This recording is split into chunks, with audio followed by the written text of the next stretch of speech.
चलिए स्टूडेंट, आज हम लोग जो है मादा जनन तंत्र के बारे में हम लोग अध्ययन किए हैं और इसका एक एक का अच्छे से हम लोग अध्ययन करते हैं। मतलब सबसे पहले हम लोग देखते हैं ओवरी, मतलब अंडाशय। यहाँ पर देख सकते हो ओवरी एक और दो, दो ओवरी दिखाई दे रही है और इस ओवरी की लंबाई देखो आप लोग कितना होती है, 3.5 इनकी लंबाई होती है, चौड़ाई 1.5 चौड़ा इनकी ओवरी की होती है। ओवरी का मुख्य कार्य ये होता है कि ओवम का डेवलप करना, अंडाणु बनाना।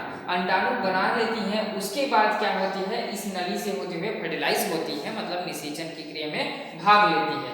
तो इतना याद रखिएगा कि अंडाशय प्रत्येक मादा की उदर गुहा के नीचे जो स्थित रहती है और दाएं और बाएं एक एक में अंडाकार और बादाम की संरचना के समान होती है। याद रखना, प्रत्येक की लंबाई 3 सेंटीमीटर क्या होती है, लंबाई होती है, 1 सेंटीमीटर चौड़ा होती है और 1 सेंटीमीटर मोटी होती है।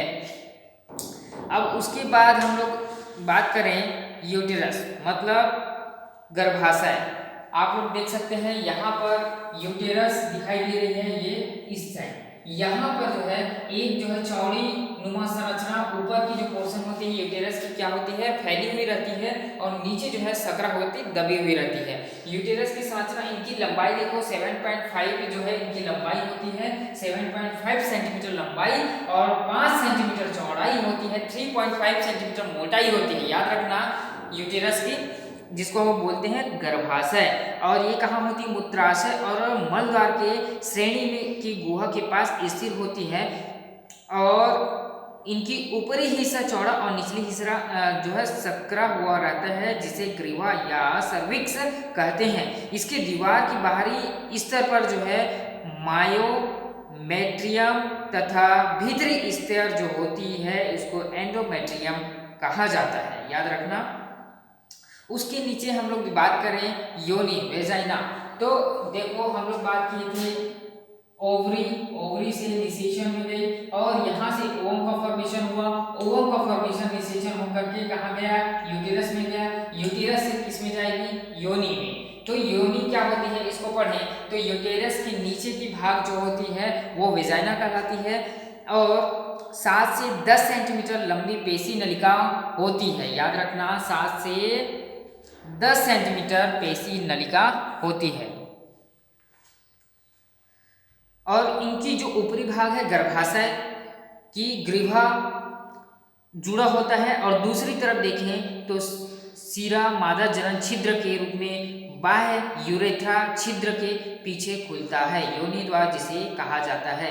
योनि तथा योनि अंगों को एक साथ जो है क्या कहा जाता है, भग भी कहा जाता है। भग के दोनों किनारों पर दोहरी त्वचा की बनी एक संरचना होती है जिसे लघु भग भी कहा जाता है। बृहद भगोष्ठ, मतलब लघु, मतलब जो है यहाँ पर देख सकते हैं लघु जो होती है वहां पर चारों ओर एक मोटी मांसल संरचना होती है। बृहद भगोष्ठ जो होती है, बृहद भगोष्ठ जो होती है मतलब बड़ी द्वार होती है और योनि तथा मूत्र वाहिनी योनि यूरेथ्रा के द्वार पर और उत्तक समूह के उभार की संरचना होती है।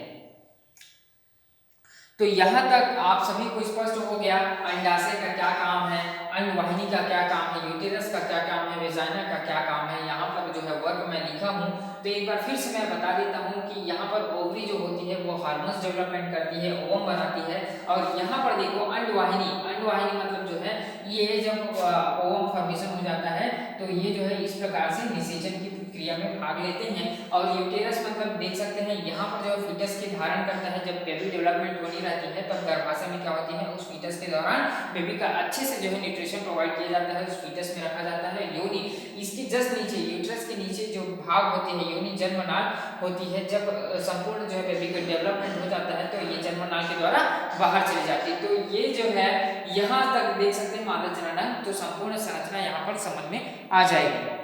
मादा जनन अंग की संबंधित ग्रंथियां जो होती है बार्थोनिल ग्रंथि होती है, पेरिनल ग्रंथि और रेक्टस ग्रंथि।